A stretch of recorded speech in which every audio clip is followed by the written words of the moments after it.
The moment Kurama told Kawaki to sit down was the moment I knew this was one of the most important chapters in Boruto thus far. So many different things to talk about between some of the members of Kara that we were introduced to in this chapter, JIGEN, a little bit more of the mystery of Kashin Koji, friend or foe, a lot of different aspects of this chapter, and let's just jump right into it because I'm real excited. Whether Facebook, Twitter, or the two, make sure to steer clear cause I'm coming through like... Now let's just jump immediately to the cover page because that was something that immediately when the chapter started I was like, okay, this is hype. This is hype right now. You can definitely see that they're basically putting Boruto and Kawaki as if they're Naruto and Sasuke. You got Boruto though wearing like the blue, and Kawaki, well, he's not in the orange like Naruto but with the red, and you see the karma is like, you know, all over them. So I'm imagining with the next few chapters they're gonna keep on continuing to develop their karma and understanding it, because in the previous chapters obviously you've seen that Kawaki and Boruto, they were just kind of starting to get a grasp of it. Obviously Kawaki knows more about his own, but putting that power together is showcasing, of course, a very easy lesson of teamwork and stuff like that. But man, that cover page was hype, and it's making me wonder, is that the color scheme that they're gonna go with moving forward? I feel as though if they rebrand the Boruto anime within the next year or two, because I still think we're gonna take a while before we get there, but if we rebrand the Boruto anime, that would be such a sick look. That cover page speaks volumes on the quality of Boruto chapter 34. So it starts off, of course, Naruto, you know, his typical shonen stuff. He didn't kill Delta, which it kind of made more sense because, hey, you're supposed to take her back so that we can get an idea of what's going on, you know. So Naruto, I guess, was thinking more so in a strategic move, which I give it, again, that's grown up and development from the old Naruto would have simply said, no, I left her alive because that's the right thing to do. This guy, you know, the Hokage Naruto is like, nah, because we're going to take her back. But they are on some crazy, you ain't getting no information type of stuff, which really showcases how hardcore this group is. Kara, that Delta's body explodes and we have this weird box drone comes and takes away Delta's whatever, her remains of some sort, and kind of goes away, which it shows more of the inspiration that this is taking from the Android saga of Dragon Ball Z. I gotta keep on saying it. This chapter felt as though it was mixing a bunch of different elements of like the Naruto stuff with the theme of this whole Dr. Gero and the androids and Delta kind of being like 18. It just really feels that way. But something that was really interesting that again makes me wonder exactly what is Kashin Koji's motives. It seems as though he's more allied to us than he is to the Kara group because he's there, and the way he describes something also hyped up a lot of different things. I think now the fan base has something to really go crazy about with what Kashin Koji said when he was there surveillancing the situation and gathering more information. He says, as expected of Naruto, still not enough at his level, he won't be able to defeat Jigen. It's all about karma. Learning the secret will be the one key that leads to Jigen's weakness. The fact that Kashin Koji, which he seems like a very knowledgeable guy, everybody suspects he's Jiraiya or he's in some relation to Ino's father. There's a lot of different things and theories, but the way, you know, this whole group Kara is moving and the way it's been introduced, it seems as though they're more robotic. So there's a possibility that Kashin Koji is simply like a robot creation with Jiraiya's mindset of some sort. That could be a way of kind of having, because I've always felt like it would have been incredible for Jiraiya to be able to have seen Naruto in his Hokage days, and you know, in that level. Naruto got cheated out of having that experience. Kashin Koji could deliver that. The way Kashin Koji is talking, he's talking as if Naruto needs to get stronger, and Boruto is the key right now with that karma mark in his hand. He's not talking like, yeah man, they're never going to be able to beat us. So again, it leads me even further to believe that if Kashin Koji is in some relation to Jiraiya, maybe it's that he has some of Jiraiya's memories or it's Jiraiya's mindset in total, which goes back into my theory, if you watch my video, that this whole operation is once again Orochimaru, possibly even Jigen is Orochimaru. Maybe that's what Orochimaru really looks like, and all these years, even as a kid, he's been pulling the wool over people's eyes and just kind of misleading everybody. Or it could be the new body, the next level of Orochimaru. How is Orochimaru even able to create Shin if he was under watch and microscope from Yamato and them? The possibility, again, this is all him trying to see Boruto and the next generation is ready to take over. And then we get to the scene with Katatsuki and this whole scientific thing about, hey, we gotta get Kawaki a new arm, because obviously he sacrificed his old one in the whole battle. But there was something there that I felt as though this is where the seeds of mistrust might start. This is all from the kindness of Naruto. We know what Naruto's doing. I don't know if Naruto is conscious of what could have been placed into Kawaki's head when he's like, yeah, nah, don't worry, I'll give you 24/7 my chakra on that hand. When I saw that, I'm thinking Kawaki, a young kid that doesn't understand things, could take that in the wrong way. He could take that as if you're doing this simply so that you can have some type of watch over me or some power over me. So Naruto, the moment he decides, you know what, no more chakra for that hand, Kawaki don't got a hand, opposed to just waiting for Katatsuki, which right now, Kawaki is looking at it in a different aspect. You can clearly see this is almost once again challenging that whole ideology that Naruto and Sasuke had about a shinobi's will never changes, because as it stands, of course, Boruto is Sasuke's student. Boruto idolizes Sasuke. He looks at Naruto as, that's my father, that's the Hokage, that's that old man, I don't care. He idolizes Sasuke. This chapter moves even forward of Kawaki idolizing Naruto. The fact that Naruto offered that up, right now Kawaki is looking at it like, this dude really, that's love, yo. He's giving me his chakra 24/7 so that I can live a decent and normal life out of the goodwill of his heart. So right now, he is in that, holy cow, Naruto is amazing. We get to the scene where they're doing the cards again, which they really are pushing that card game. They want a card game in Naruto to pop. But when Boruto pulls the Naruto card, and of course Kawaki pulls the Minato card, he's like, no, I want the Naruto card. Again, even further emphasizing that Kawaki right now is looking at Naruto almost in some godlike status. Like, this man single-handedly took me out of that situation of being abused by this group, by this horrible entity of Kara, and he's changed my life. He's giving me this life that, oh my gosh, I can't believe this. So of course he's going to have that idolization of, yo, Naruto is an incredible person. That's how it's looking right now. That's how the story is being structured, which is kind of showing once again a theory that I have, which I'll talk about in a different video, of how Boruto in a sense is kind of like a retelling of Naruto, just as a sequel, because Kawaki is clearly the Sasuke of this new generation, while Boruto is of course Naruto. But it'd be interesting to see if that changes, and this chapter showed that there could be something very, very dark brewing, but we'll get to that. Then we meet this Dr. Gero fellow himself. I don't know if we've seen him before, but it's a scientist that when the little drone comes back in and drops off this chip, he's there welcoming Delta. It's that whole thing again, so much Dragon Ball Z inspiration of when the androids would pop open out of their caskets, and you see that there's multiple Delta there, and it was just a chip. So it seems as though Delta really isn't even a human being at all. There's nothing human. It seems as though possibly most of the Kara group are very, very high-tech robots, because there was 2 Delta pods, he put the chip in, and then one of them popped out. That was interesting. Again, I don't remember if we've seen that there was multiple of them, but these are all, if these are all, you know, robots, this is all inspired by the androids. Yeah, which again, it gave me that feel so much. Like the writer of this, whoever's writing this, which is not the creator of Naruto, he's occasionally supervising it, but they love them some Android Saga. We're introduced to another Kara member, Boro, which I want to say we might have been introduced to him earlier. I don't know, but he kind of just seems like, he looks like Kashin Koji in a way, designed somewhat, but he just kind of seems like one of those, like he doesn't seem like he's going to be too much. I think he'll be a very formidable foe for like some of the next gen, the younger kids. Like if Boruto, Sarada, well, not Boruto, Sarada, and Kawaki, I think the 3 of them could beast one of them. Well, no, actually, Kara, if they're supposed to be on that level, like he seems like he'll be okay. You know, JIGEN, if JIGEN is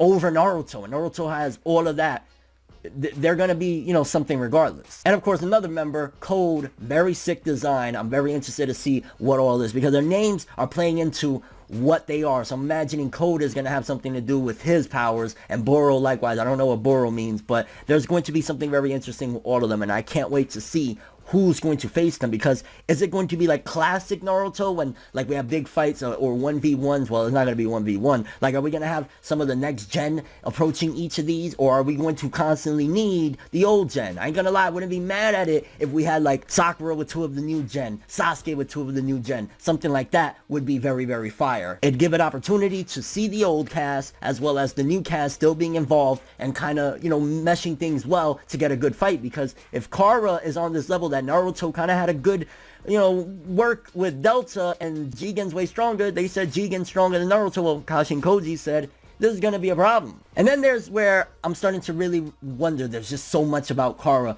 When Delta informs Jigen and this Dr. Gero dude, the scientist, regarding what Kashin Koji is doing, that he stood back and that he said he's going to collect data opposed to just taking out Kawaki or doing anything. Now that's where possibly, because they had a suspicious face, at the very least Jigen did, maybe there's some distrust there. Maybe they haven't trusted Kashin Koji for a long time and they're kind of wondering, because it'd be interesting to see what Kashin Koji is, what all of this is all about, who is this Dr. Gero fellow, and their ultimate goals. I mean, it seems as though, based on what we've seen so far, Jigen's ultimate goal is something to do with Kawaki, and I'm imagining, again, it's being some type of vessel, like where I theorized, even if he's not Orochimaru, it seems as though Jigen might want to be Kawaki. And then again, in very DBZ Android-esque-like status, they said something interesting, that they inspected Naruto after the Momoshiki fight, and there was nothing in there. He didn't have a karma mark, and they're surprised again, Jigen, the scientist, and pretty much a lot of them there, that Boruto has the karma mark on him. And it's a real one is what they described it as. So whatever it is about karma, it must be something to do with the Otsutsuki. And there's a panel there that it was a real game changer and goes back to my theory that I made before this chapter came out regarding possibly them being vessels and Momoshiki wanting to take over Boruto. It seems to be the case that that's what karma does. It allows somebody to live inside someone else's body and possibly take it over. And Momoshiki left that in Boruto so that he could return one day. Would make sense. I mean, the Otsutsuki aren't good people. It could also be a very good tie-in to the whole end. But you gotta wonder, well, if Jigen is trying to take Kawaki's body and Momoshiki is trying to take Boruto's body, how far are they, or how close are they to their goals when that final battle goes down of Boruto versus Kawaki? And like I said earlier, the chapter pushes forward even more. Kawaki idolizing Naruto. We get to see him training. He asked Naruto, hey, can you teach me ninjutsu? Which once again shows that he is on that same path that Boruto was with Sasuke, with Naruto. In fact, Naruto says he reminds him of himself when he was younger. So you see more of that. So whatever happens and triggers Kawaki to kind of go against Naruto, it's going to be heartbreaking on all their sides. Naruto's looking at Kawaki right now almost as if that's the son I wish I had, opposed to the little spoiled brat that I have that idolizes my, rival and, well, best friend, whatever you want to call Sasuke. But it's very interesting to see the dynamics of their relationships and how it's been placed. We even get more of the symbolic nature of that vase. I guarantee you, whenever Kawaki flips the script and decides to finally leave the Leaf Village,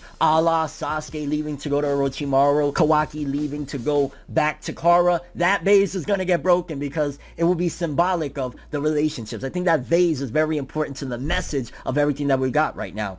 In the beginning, Kawaki was in pieces. His mind was shattered. Little by little, befriending people. You see him chilling with Boruto's squad, Shikadai and all of them, whatever. His bonds and all of that is making the vase go back together. So he's put together the broken pieces. When he leaves, it'll shatter. That vase is going to shatter. And I hope the anime continues that same ideology because it's or that same theme for that matter, because it's very perfect for the situation. That vase, I am calling it is shattering when Kawaki leaves, which it doesn't seem too far from now, because the end of the chapter showed where I believe this is going to be again the seeds of distrust of Kawaki for Naruto and many other things. Because the end, when Kawaki's like, yo, let me go get that last piece so I could finish the puzzle, this is what's symbolic that Kawaki's not going to be able to finish it. He's not going to be able to finish the vase because it's going to shatter. And we might be seeing a time skip in the very near future for Boruto manga at the very least. Maybe the anime will follow suit a year later or whatever, but it seems to be the case because if we're getting closer and closer to Kawaki saying,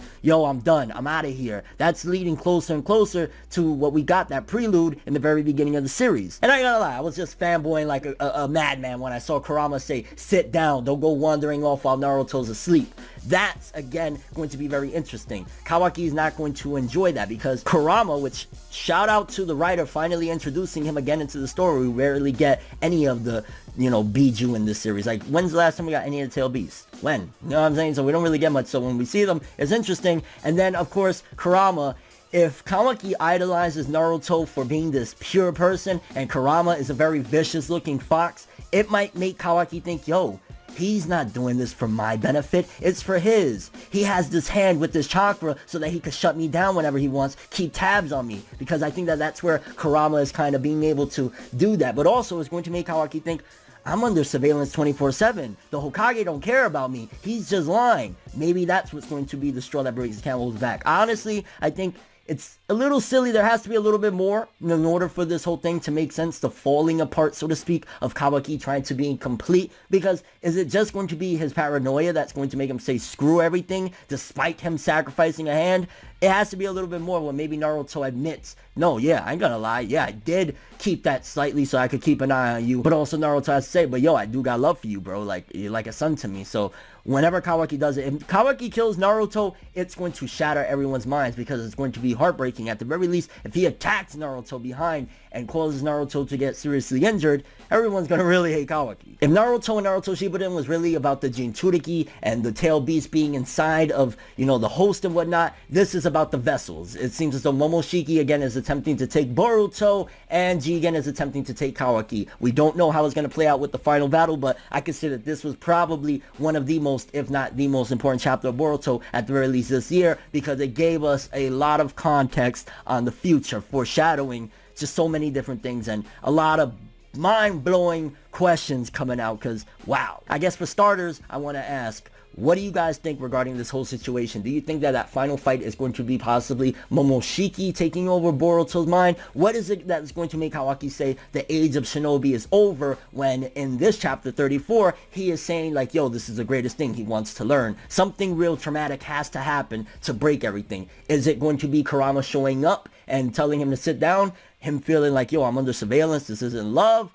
Could it be something further? Also, Jigen and Kara, what did you think of the members that we've seen thus far? We got Boro, Code, there was multiple deltas. It seems as though, again, these are computer chips in there, and one of them wants to be human. Maybe the whole thing is that Jigen is a robot possibly created by Orochimaru and decided to do his own thing, or maybe Jigen is Orochimaru's real son opposed to Mitsuki. There's that as well. So many possibilities, and your overall thoughts and expectation for the future of Boruto with chapter 35 and beyond. I heard rumors there's no chapter next month, but don't quote me on that. Either way, crazy, incredible chapter, so much. I give this chapter a 9.5 out of 10. This had a lot of great stuff, and man, the designs for Kawaki and Boruto, I really hope they keep it just absolutely incredible. You're missing out if you're not reading the Boruto manga, I'm just saying. But that's all I have for this one. Thanks for watching. Hope you enjoyed. If you liked anything I had to say or enjoyed the video, drop me a like. I'd greatly appreciate it. And if you want more from me, make sure to subscribe. Follow me on Twitter, Instagram. Hit the bell to get all notifications. Please hit that bell. You know, things is rough around here.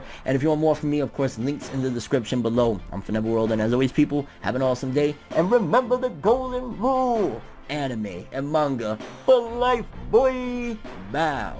Have an awesome day. Can't forget the music though. Let me play y'all a little something. Everything good always comes to an end. If you stab me in my back, we can never make amends. Trying to move to acceptance, hard to accept it. Mistakes like mirrors, gotta reflect it. I don't wanna fucking leave, but I gotta leave. Leave the maybes to the crazies. Maybe one day there I go admitting something in a subtle way. No more copies, leave without a trace.